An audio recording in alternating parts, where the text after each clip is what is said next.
Golda Meir was the fourth Prime Minister of Israel from 1969 to 1974. For Israelis, she was the Iron Lady, a matriarch figure. She was one of the key figures in the formation and establishment of the modern state of Israel. But for the Palestinians, she was a monster, mother of Israeli racism, a war criminal, a Zionist settler who schemed to steal Arab lands. Take a listen. Golda Meir was not only a Zionist, but a racist and a war criminal. She worked to ethnically cleanse Palestinians. There is no such thing as a Palestinian people. This is what former Israeli Prime Minister believed and said. Palestinians remember her as a monster and a criminal. Golda Meir once made a blunt statement about Palestinians. Here's a clip. I'm a Palestinian. From 21 until 48, I carried a Palestinian passport. There was no such thing in this area as Jews and Arabs and Palestinians. There were Jews and Arabs. The rage we see among the Palestinians is partly because of her statement in the interview and her overall approach. Her views are continually being discussed in the context of Israeli-Palestinian conflict, even today. In this episode, let's unpack Golda Meir's statement and its nuances and see whether her statement is reasonable and factual or not. What she meant when she said there were no Palestinians. Let's look at the Tanakh, the Bible, and the Islamic Quran for references to Palestine and Palestinians. Let's also refer to what the Arab leaders and Islamic scholars say about Palestinian connection to the land. We shall draw various available evidences and statistics we have at our disposal to assess the claims of Golda Meir. We believe that good understanding of these key questions on Palestinian origins is necessary precondition for a meaningful pursuit towards achieving long-term peace for both the Israelis and the Palestinians. Welcome to Discern Scripture YouTube channel. We post videos regularly on various topics that are related to the biblical world, its history, and its present relevance. We would really appreciate if you subscribe and help us reach a wider audience. We are committed to bringing unique content and fresh perspective to our analysis that will inform mind and strengthen faith. Please feel free to look through our recent series and other videos and share them with those that might be interested. Now, let's get on with the video.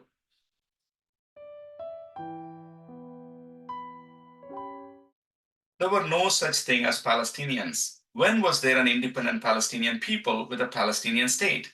It was either southern Syria before the First World War, and then it was Palestine, including Jordan.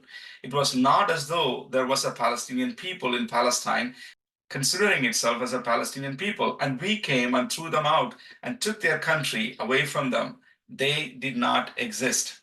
Golda Meir's statement reflects a candid perspective on the historical and geopolitical context of Israeli-Palestinian conflict. Let's trace the logic behind her statement briefly here. First, what was Palestine? The geography of Mandate Palestine. Golda Meir asked, what was Palestine during the Mandate years? She wanted people to remember something that had already forgotten or sidelined. She pointed out the borders of the Mandate Palestine stretched from the Mediterranean Sea to the Iraqian borders. What difference is there between Arabs who were on this side of the Jordan and the other side of the Jordan? Arabs in the East Bank and the west of the border of the West Bank? I mean, when were Palestinians born? What was all this area before the First World War? When Britain got the mandate over Palestine, what was Palestine then? Palestine was then the area between the Mediterranean and the Iraqian border. You say there is no such thing as a East Palestinian? and West Bank, no. East and West Bank was Palestine. And that is absolutely true. Most people today think that Palestine only exists where Israel is now. They chant this anti-Semitic slogan, from the river to the sea, Palestine will be free. They limit Palestine to the region between the river to the sea. What they don't want to discuss is that the British Mandate Palestine covered a much larger area, the region between the Mediterranean Sea to up to the borders of Iraq. Most of the British Mandate Palestine was already sliced up and given to the Arabs and was turned into the Hashemite kingdom of Jordan. Let's look at the second point. Who were the Palestinian people? To answer this question, Golda Meir highlights 2 points. One is that she herself was a Palestinian, and the other is that there were no such thing as the Palestinians. In the first scenario, during the Mandate Palestine years, Jews, Arabs, and every other ethnic religious minorities were generally considered as the Palestinians, people who live in that region. In that sense, Golda said that she was a Palestinian. She had a Palestinian passport. During those years, Palestinian was not a title that was reserved for a particular ethnic group that excluded the Jews. On the other hand, Golda Meir pointed out that during the Mandate Palestine years, the political discourse centered around the establishment of the Jewish state and an Arab state. No one discussed about a third group, like a Palestinian state or about a Palestinian people at that time. If you look through the United Nations discussions from 1947, there is no mention of Palestinians or a state of Palestine. The United Nations Special Committee had advocated separate Jewish and Arab states as the uneasy compromise. The Jewish state will include the ports of Haifa and Tel Aviv and the whole of the Negev Valley. The Arab will occupy the fertile eastern part. Jerusalem will come under United Nations trusteeship. The discussions made repeated references to the Jews and to the Arabs and their political interests and goals in that region. In that sense, Golda's observation is absolutely correct. There were no such thing as Jews, Arabs, and Palestinians. There were only Jews and Arabs. Golda Meir argued that Palestinians were an invented identity, particularly after Jordan lost the West Bank region to Israel. The Arabs who were living in that area west of Jordan were called as Palestinians.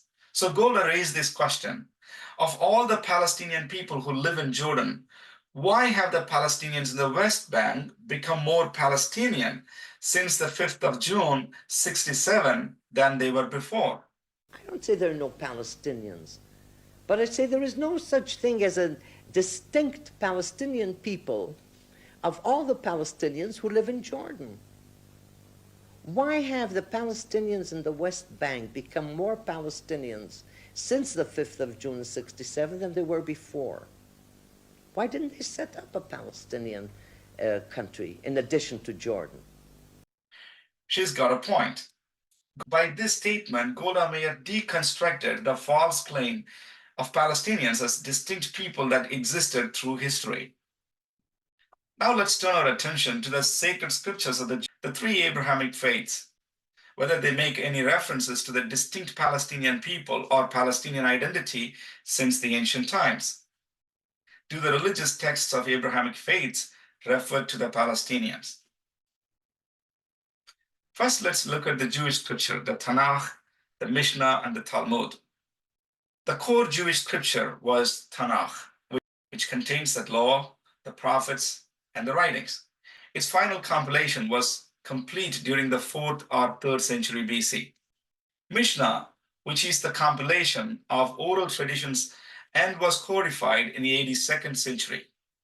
The Talmuds contain the discussion on Jewish law, customs, ethics, and traditions.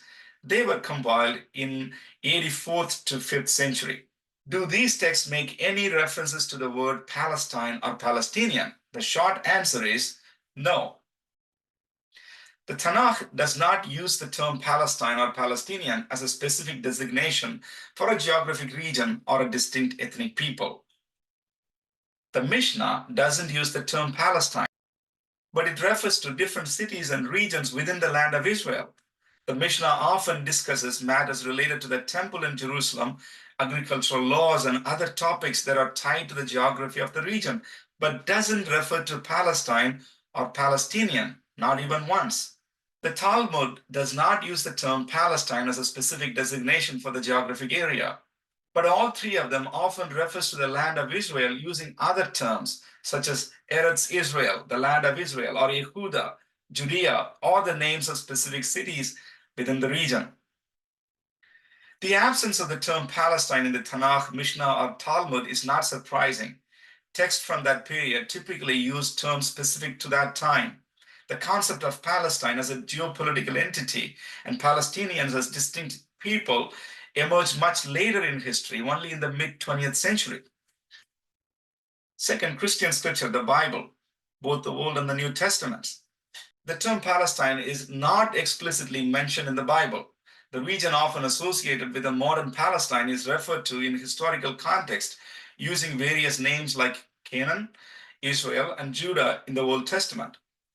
Only the King James Bible uses Palestine to refer to the coastal regions of Canaan in 2 cases.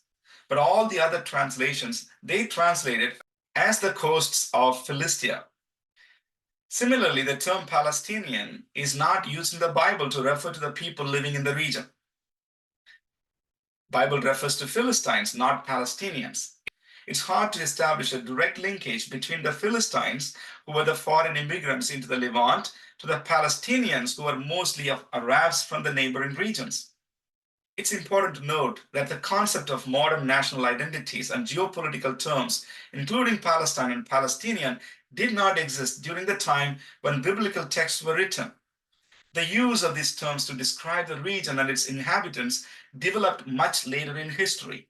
It only began to be solidified after Israel captured the Judea-Samaria area or the West Bank. Now let's look at the Islamic scripture, the Quran. Quran was compiled and standardized during AD 650, during the time of Caliph Uthman. It is the latest book among the 3 sacred scriptures of the Abrahamic faiths. Are there references to Palestine and Palestinian in the Quran? The word Palestine is not mentioned in the Quran. The Quran does contain references to the Holy Land as the land Allah given to the children of Israel, but it does not use the specific term Palestine.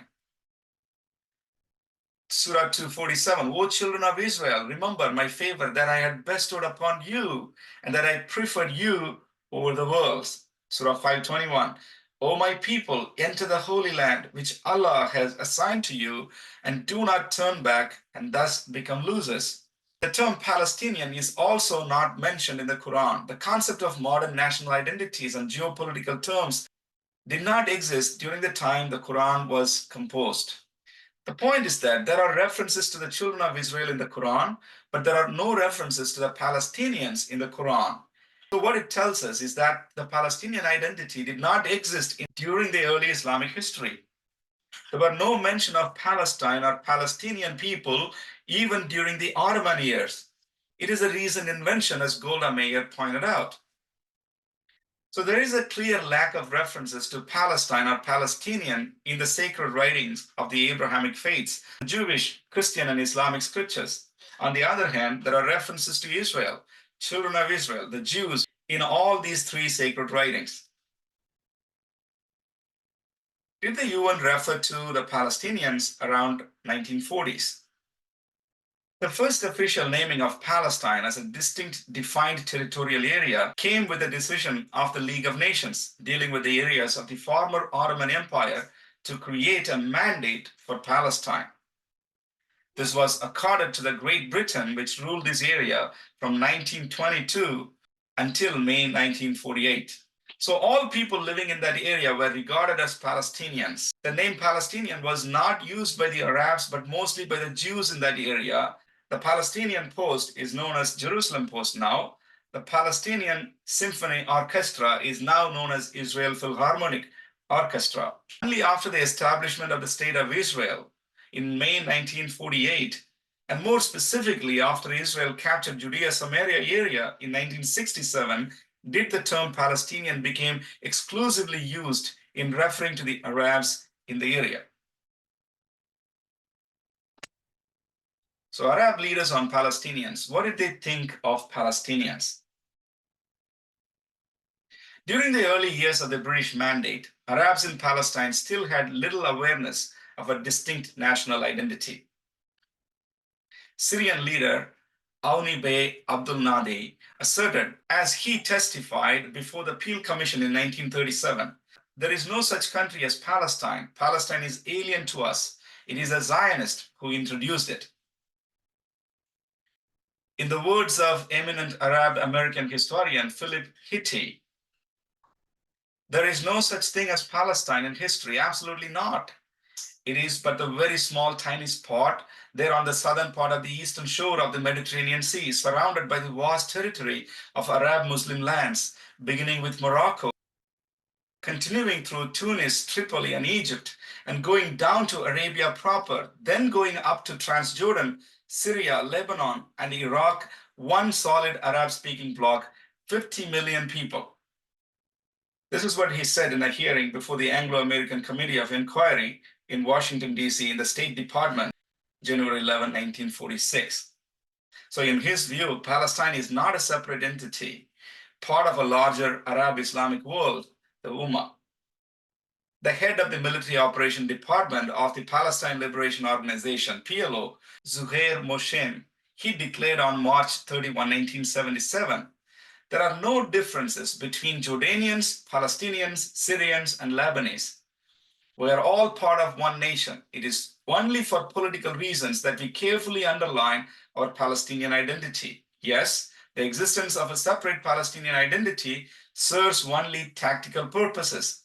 The founding of a Palestinian state is a new tool in the continuing battle against Israel.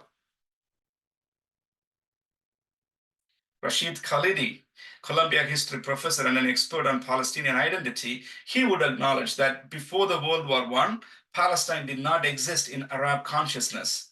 Jewish land development during the late years of Ottoman Empire served as the magnet for Arabs from Middle Eastern countries to come into Palestine in search of a better life and eventually become Palestinian. Officially, the Palestinian national identity was formally asserted only with the formation of PLO, the Palestinian Liberation Organization. Palestinian Islamic scholar rejects Palestinian identity. Palestinian Islamic scholar Sheikh Issam Amira rejects a distinct Palestinian national identity. Like Golda Meir, he also says there is no such thing as a Palestinian state. But he goes further. Take a listen. الحقائق تقول أننا نحن لا ننتمي لفلسطين، والجنسية الفلسطينية لا توحد ولا تفرق، وإنما هي بدعة استعمارية وطنية خلقها سايكس وبيكو، وقالوا هذا فلسطيني وهذا أردني وهذا جزائري وهذا سوداني، ولا زلنا من 100 عام نعاني من هذه التفرقة على أساس الوطنية، فهي نتنة ورائحتها عفنة. ولكل من يقول أنه في صف فلسطيني فهو واهم ولا يدري كيف تسير الأمور. ما هي هويتنا؟ هويتنا مسلم، نحن مسلمون. الأردن باطلة أكثر، مصر باطلة أكثر، الجزائر اللي راحوا عليها باطلة أكثر، كلها دويلات ضرار قامت على أنقاض الخلافة الإسلامية التي هدمت قبل 100 عام. إذا أقاموا دولة لهم على أرض فلسطين كاملة، تمام؟ كاملة ولا يهودي فيها، يعتبروا ضالين مضلين زي الأردن، زي مصر، زي الجزائر، زي السودان، زي أندونيسيا، زي باكستان. لأنه ما في شيء اسمه دولة فلسطينية، في شيء اسمه إسلام. النظام السياسي في الإسلام خلافة. مسلم يدعو لدولة وطنية كارثة. مسلم يقول أنا فلسطيني ودمي فلسطيني وبدي دولة فلسطينية، ضايع، تايه. On the first point, this Islamic preacher is right, and in fact, he agrees with Golda Meir. As we heard, he argues that there is one Arab Islamic identity. For him, any kind of nationalism is heresy. All other national identities are arbitrary and the Western ploy to break down the larger Islamic coalition. He still lives in his medieval fantasy world and projects it into his audience. Palestinian and Israel-Jewish, a Google Engram graph. The Google Engram viewer is an online search engine that charts the frequencies of any set of search strings using yearly counts of Engrams found in printed sources published between 1500s to 2019. Now let's quickly go over these terms and their historical use. Palestinian state and Palestinian people. Also, we can see Jew and Israel in these graphs. Here is a search result for Palestinian people and Palestinian state. As you can see, the terms are widely picked up and grows in popularity around the 1960s onwards, exactly as Golda Meir and Arab leaders and other public intellectuals pointed out. Here is the Engram result of Jew and Israel. As we can see, these terms have been in use long before 1800s. The Jewish identity and its association with the land goes way back in time. This was not an invention of Zionism or any other entity in the 20th century as often claimed. Even Google Analytics helps us to identify this obvious fact.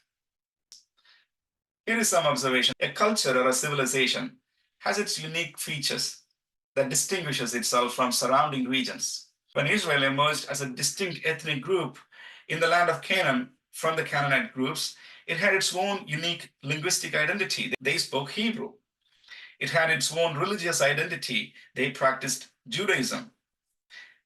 They had their own history of kings and rulers, a common cultural memory dating back to thousands of years. Their presence in the same region is also recorded by their ancient neighbors and foreign conquerors. The first reference to the word Israel comes from an Egyptian inscription known as the Merniptah Stele, dating back to the 12th century BC. There are plenty of archaeological evidence to the presence of Jews in the same region for thousands of years. This is what's missing when it comes to the Palestinians. The Palestinians speak Arabic, they practice Islam, their ethnic identity is mostly Arab. There is no archaeological or historical reference to the kingdom or rulers from Palestine. Their cultural memory goes at the earliest to Yasser Arafat. In a sense, that is correct. The Palestinian identity was formed in retaliation against the Jewish arrival and establishment of the State of Israel, and therefore it is of late origin. Golda Meir was pointing out these obvious facts in her interview. It was not anti-Palestinian to present facts from history and to make one's case. That's what any reasonable person must do in pursuit of truth and peace. Here is my closing reflection. Was Golda Meir right?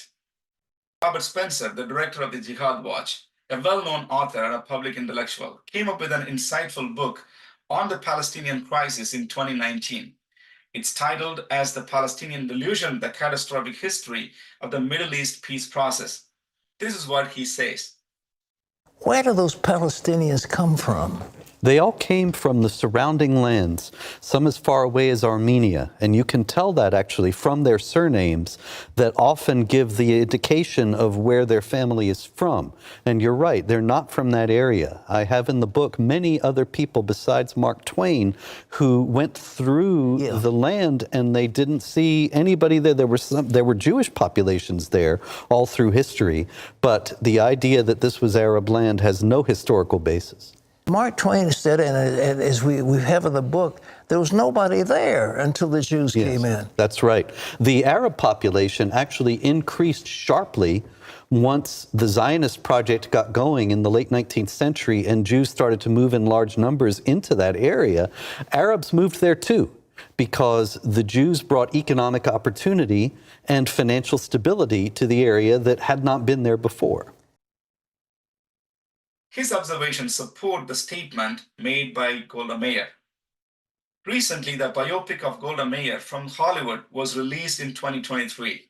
Palestinians called to boycott this movie. They see her as a monster, a Zionist settler who was out there to grab Arab territory. In reality, what she said was a plain fact. There were only Arabs and Jews in British Mandate Palestine. Palestinian identity was a late invention from the 1960s. Speaking that truth does not make one an anti-Palestinian. Facts are essential for a meaningful discourse and any hope of finding a solution in the future. We must not lose sight of the fact that the Jewish diaspora was attempting to return to their homeland when their existence was threatened elsewhere. Jews were not the colonizers, they were native to Judea, the land of Israel. No matter where they returned from, they were all returning to their homeland, a homeland that was occupied by various colonial powers, like the Romans, like the Arabs, like the Ottomans. It's a miracle that the Jews were able to re-establish themselves again in the state of Israel. The establishment of the state of Israel is the most successful decolonizing project by an endangered indigenous population in history. Golda Meir, as one of the early Israeli leaders, had tremendous responsibility. She fought to preserve that fragile state they built. It's important to refresh the historical memory and present the story of both sides. Ignorance of history and its intentional distortion, both are the powerful weapon that is used by violent groups like Hamas to instigate the emotions of the common people against their enemy, that is Israel. The Palestinian historical retelling portrays Israelis and the Jews in negative light as Zionist settlers who came from Europe to grab their lands.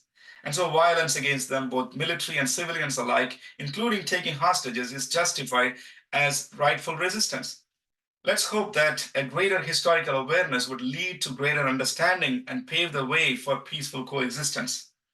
Let's continue to pray for the end of suffering of all innocents on both sides, for the peace of God and healing to sweep over the land. Thank you for watching this video. If you haven't subscribed to the channel, please do subscribe and support our channel. Click on the bell icon so that you can get notifications whenever we post a new video. Also, feel free to leave your thoughts and questions in the comment section below. God bless you all. Shalom.